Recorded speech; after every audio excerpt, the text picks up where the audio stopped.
Assalamualaikum warahmatullahi wabarakatuh. Perkenalkan, nama saya Rifa dengan NIM 18 dari kelas Gizi 5A. Di kesempatan kali ini saya melakukan presentasi literatur review survei konsumsi pangan 24 Hours for Recall.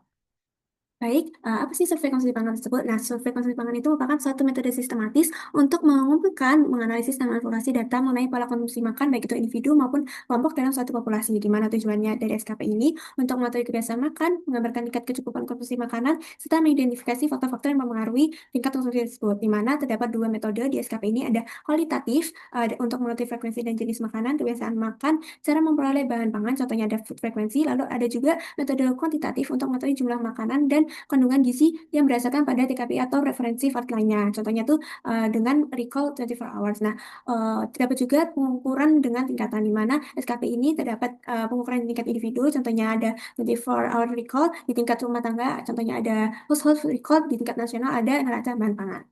Nah, di kesempatan kali ini saya akan berfokus pada 24 hour food recall, di mana 24 hour food recall ini suatu metode yang digunakan untuk mengumpulkan data konsumsi pangan dengan meminta responden itu mengingat serta melaporkan semua makanan dan minuman yang dikonsumsi dalam 24 jam terakhir. Nah, banyak pendapat mengatakan bahwa 24 hour food recall ini paling banyak digunakan karena sifatnya fleksibel. Sebelumnya disebutkan 24 hour food recall ini untuk menilai di tingkat individu. Nah, tapi sebenarnya 24 hour food recall ini juga bisa diterapkan di berbagai setting lokasi survei, bisa dari individu, rumah tangga maupun komunitas. Dan umumnya, dari pharmaceutical ini dipakai untuk penilaian pola makan jangka pendek dalam suatu survei gizi skala besar. Nah, di 24 Hour Recall ini kita membutuhkan instrumen untuk mengambil datanya. Nah, yang pertama ada instrumen utamanya yaitu berupa formulir, di mana terdapat beberapa hal yang harus diperhatikan dan terdapat pada formulir 24 Hour Recall itu.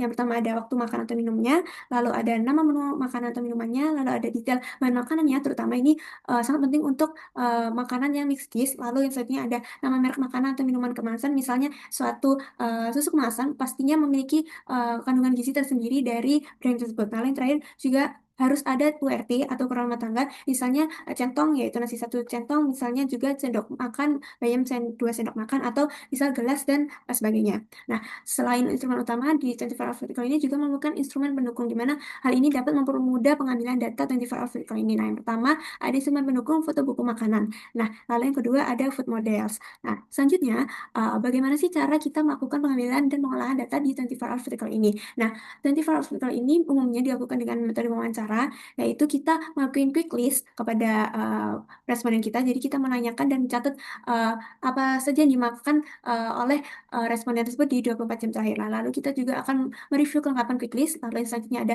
menggali konsumsi pangan atau hidangan yang sesuai dengan waktu dan aktivitas responden. Lalu yang selanjutnya ada menanyakan rincian konsumsi pangan yang sesuai dengan quick list. Dan yang terakhir ada review kembali semua jawaban responden agar tidak ada yang tertinggal ataupun salah. Nah, tadi merupakan wawancaranya. Lalu bagaimana kita melakukan food recall-nya? Nah, setelah kita mewawancarai tadi, kita menanyakan konsumsi pangan periode 24 jam yang lalu menggunakan WRT. Nah, WRT tersebut harus kita gramasikan, mengapit garis tersebut agar dapat dianalisis energi dan zat gizi sehari-harinya. Nah, setelah dianalisis dan dihitung dari zat gizi sehari-harinya itu, kita akan membandingkan asupan energi tersebut dengan AKG, di mana memang tujuan dari 24 hour cycle ini adalah menilai asupan dalam sehari di setiap individu tersebut. Nah, selanjutnya ada kelebihan dan kekurangan. Nah, setiap metode itu memiliki kelebihan kekurangan. Di 24 hour vertical ini tentunya juga ada kelebihan kekurangannya, di mana kelebihannya itu mudah dilaksanakan, biayanya itu relatif murah, cepat, dan dapat digunakan responden buta huruf karena kita mengedepankan visualisasi. Seperti tadi misalnya ada foto buku makanan dan food model. Nah, selanjutnya juga dapat memberikan gambaran nyata terkait konsumsinya setiap individu. Nah, sebenarnya di kekurangannya itu karena bergantung dengan ingatan, nah, hal tersebut bisa jadi menjadikan bias karena terdapat responden yang melupakan misal bahan pangan atau misalnya pangan apa yang dikonsumsi di 24 jam terakhir. Nah, selanjutnya juga memerlukan tenaga yang terampil agar bisa membaca URT dan sebagainya. Lalu juga bisa terjadi fat slope syndrome, di mana fat slope syndrome ini adalah melebih-lebihkan atau mengurang-urangkan konsumsi. Biasanya untuk yang responden yang memiliki misal berat berlebih akan mengurang-urangi konsumsinya. Begitu juga sebaliknya untuk yang kurus biasanya akan melebih-lebihkan konsumsinya. Nah, selanjutnya pengurangnya itu nggak cocok digunakan di anak bawah 8 tahun karena mereka cenderung tidak memperhatikan pangannya dan belum seberapa mengingat. Nah, selanjutnya yang terakhir ada perlu memotivasi dan penjelasan sehingga responden itu akan mengetahui apa sih tujuannya dari 24 hour recall ini sehingga memberikan jawaban yang sebaik-baiknya.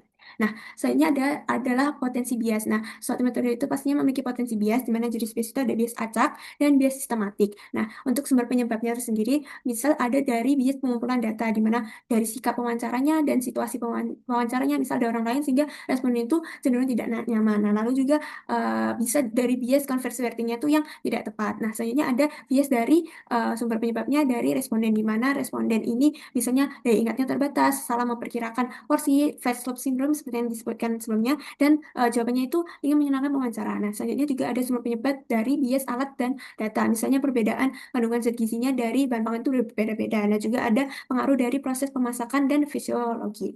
Nah, selanjutnya gimana kita mengurangi potensi bias itu? Terdapat beberapa cara. Misalnya yang pertama, kita menggunakan sampel yang besar dan melakukan ulang recall beberapa kali pada responden yang sama sehingga bisa lebih valid. Lalu juga bisa melakukan wawancara itu lebih dari sehari untuk 24 hour recall ini dengan variasi weekend dan weekdays serta tidak berurutan harinya sehingga hasilnya itu bisa lebih representatif. Nah, selanjutnya bisa juga melakukannya itu sebaiknya dengan tatap muka secara langsung eh, sehingga bisa lebih mudah, utamanya biasanya di rumah responden, lalu menggunakan instrumen pendukung seperti tadi buku foto makanan untuk work model, dan juga bisa memanfaatkan teknologi digital misalnya aplikasi, tablet, software untuk pencatatan dan pengolahan data. Nah, selanjutnya bagaimana sih validitas dan reliabilitasnya dari 24 hour field call ini, terutama dibandingkan dengan metode lainnya. Misalnya dibandingkan dengan field recall dan FFQ, validitasnya dari 24 hour field call ini cukup tinggi karena bisa menggambarkan asupan harian aktualnya. Nah, tapi juga minusnya tergantung diingatan respondennya. Nah, untuk food record sendiri itu validitasnya tinggi karena dicatat secara langsung, secara real time saat makan. Untuk FFQ itu validitasnya itu tergantung kejangkaan pengambilan data. Nah, untuk FFQ itu lebih valid untuk jangka lebih panjang dan kurang valid untuk jangka yang misal harian. Nah, untuk reliabilitasnya untuk 24 hour food recall itu cukup baik karena lebih baiknya itu dilakukan pengulangan di hari yang berbeda dan tidak berurutan. Dan food 24 hour food recall ini tidak terlalu membebani secara besar di responden. Nah, sebaliknya di food recall itu reliabilitasnya variatif karena bisa kurang reliable karena beban pencatatan pada responden itu cukup tinggi. Nah, untuk FFQ sendiri reliabilitasnya baik, tapi tergantung dengan durasi recall. Nah, untuk keterangannya karena 24 hour recall itu sudah disebutkan tadi mudah dilakukan, bergantung pada ingatan, baik untuk pola konsumsi harian. Untuk food recall itu beban respondennya tinggi, tapi datanya lebih akurat. Nah, untuk FFQ sendiri itu untuk lebih pada mengukur frekuensi panjang. Nah, untuk asupan harian itu cenderung overestimasi. Nah, selanjutnya adalah daftar pustaka yang saya gunakan untuk literatur review kali ini. Sekian dari saya, kurang lebihnya mohon maaf. Assalamualaikum warahmatullahi wabarakatuh.